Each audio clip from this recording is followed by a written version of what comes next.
سلام تانا ببزلكم ويبصحكم كورا تخاتلتنا لومي او حو كاميرا زترخبه مشطر اتي اب كندا زتفصمه مسكحكه زخونه فصامه مالتون حدا ودي 37 عدمه ኤርትራዊ ንخلተ ደቁ ቀቲሉ ተባሂሉ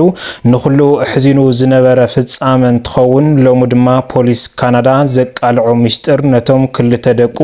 ዝተዋሃሉ ንመቅታል ዝተቀመሉ ሓሸሽ ወይ ድማ መርዝን ከምኡ ድማ ንምንታይ ከም ዝቃተሎምን ሎሚ ካፍት ናይ ሕጊ አካላት ዝወፀ ሓበሬታ ኣሎ እዚ ድማ ድሕሪ እቲ ቀታሊ ክልተ ደቁ ተዋሂሉ ኢዱ ናብ ፖሊስ ካናዳ ዝሃበ ሎሚ ዕለተፍት ናይ ሕጊ ቃሪቡ ዝሃቦ ምስክርነት ቃልን ዝተቀመሎም ሓሸሽ ወይ ድማ መርዝን ሎሚ እናተዘርግሐ ይርከብ ማለት እዩ እዚ እንታይ ይመስል እቲ ወዲ 37 ዕድመ ኤርትራዊ ነቶም ክልተ ደቁ ክቃትለሉ ዝኽኣለ ምኽንያት እንታይ እዩ እቲ ዝበሃል ዘሎ ኣብ ማሕበራዊ ሚድያ ማለት እውን ዲኤንኤ ምርመራ ተገይርሎም ድሕሪ ድማ ዘይናቱ ኮይኑ ቀቲልዎም ዝበሃል ዘለኹ ፖሊስ ካናዳ ሎሚ ነዚ ኣመልኪቱ ዝሃወ ቃል እንታይ ይመስል ዝተቀመሎም ሓሸሽን ንምንታይ ከም ዝቃተሎምን ሎሚ ስፍሕ ዝበለ መብርሂ ኣውፅኡ ይርከብ ፖሊስ ካናዳ ዝርዝሩ እንታይ ይመስል ንዝብል ናዋኹም ከነብልና እታ ሰበይቲ እውን ሎሚ ናብ ሕጊ ቃሪባ ዝሃወቶ ምስክርነት ቃል እውን ኣሎ ቅድሚኡ እንታይ ይገብራ ነይሩ ወይ ድማ ክልቲኦም ሰብኣይ ሰበይቲ ኣብ ሓደሮም ዝነበረ ስምምዕነት እንታይ ይመስል ንዝብል ሎሚ ፖሊስ ካናዳ ብሰፊሑ ዳሃሲስዎ ይርከብ ማለት እዩ ነዚ ቻነል ናዚ ሓድሽ ተዳኹንኩም ሰብስክራይብ ነወልኩም አባላትና ድማ ላይክ ሼር ነወልኩም መደባትና ስካብ መወዳእታ ሓቢርኩም ናጽንሑ ሎሚ ዕለት ፖሊስ ካናዳ ዘቃልዑ ምሽጥር ፈለማ እቲ ኣብ ሕቡእ ካሜራ ዝረኸቦ ምስሊ ናብ ማሕበራዊ ሚድያ ዝዘርግሖ እንትኸውን ድሕሪ እዚ ምስሊ ድማ ሎሚ ዕለት እውን ማለት እውን ዛግድ 3 መዓልቲ ዘቁፀረ ሓደ ወዲ 37 ዕድመ ኤርትራዊ ንክልተ ደቁ ኣብ መኪና ቀቲሉ ኢዱ ናብ ፖሊስ ከም ዝሃበ ቀድሚ ክልተ መዓልቲ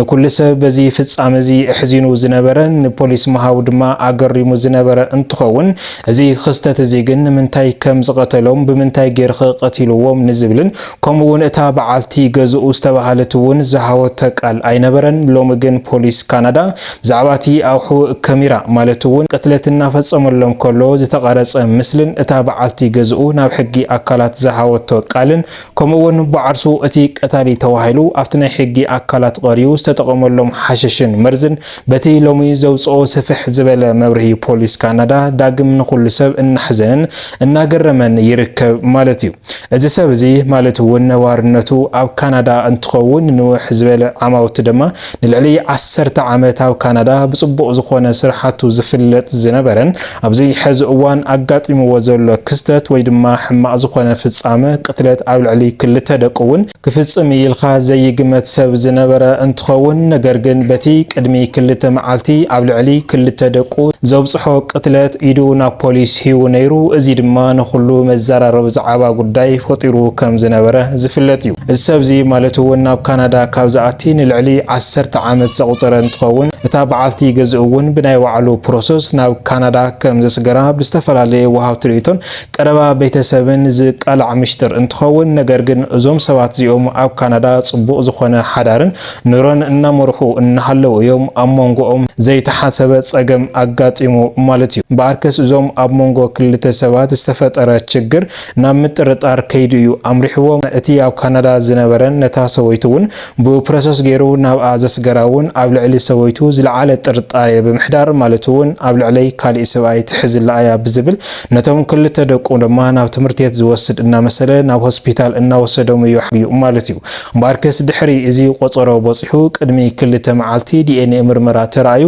እቶም ክልተ ደቁ ድማ ዘይናቱ ኮይኖም ተረኺቦም ካብዚ ተበጊሱ ድማ እዚ ሰብ እዚ ኣብ ልዕሊ ዞም ህፃውንቲ እዚኦም ሕማቕ ዝኾነ ቅትለት ክሓስብ ክኢሉ ማለት እዩ ክቡራ ሰማዕትና ቅድሚ ክልተ መዓልቲ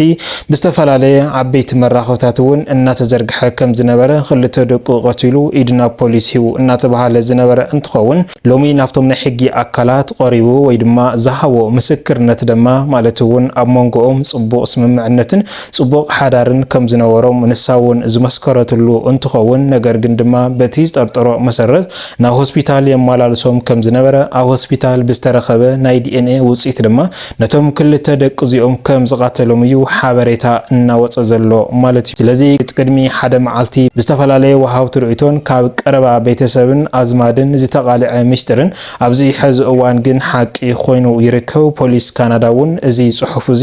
ኣውፅኡ ይርከብ ማለት እዩ። ክቡራት ሰማዕትና እዚ ሰብ እዚ ግን ሎሚ ኣፍትሑ ካሜራ ዝተረኸበ እንተኮይኑ ፈለማ ናብ ሆስፒታል ኸይዱ ካብ ሆስፒታል መፅኡ ድማ ነቶም ክልተ ደቁ ካብ ገዛ ኣብ ዝወሰደሉ እዩ ኣብቲ ምስሊ ዘርኢ። ጽንሕ ኢሉ ድማ እቲ ወዱ ማለት እውን ካብ መኪና ወሪዱ ናብ ገዝኡ እንተሃድም ይረአይ። እቲ ኣቦ እናተባሃለ ዝጸንሐስ ካብ ገዝኡ ዳግም ማይ ኣትሒዙ እዩ ናብዛ መኪና ኣውፅእዎ ማለት እዩ። እምበኣርከስ እዚ ሰብ እዚ ማለት እውን ሓደገኛ ዝኾነ ሓሸሽ ወይ ድማ መርዚ ዝተጠቀመ እንትኸውን ብማይ ገይሩ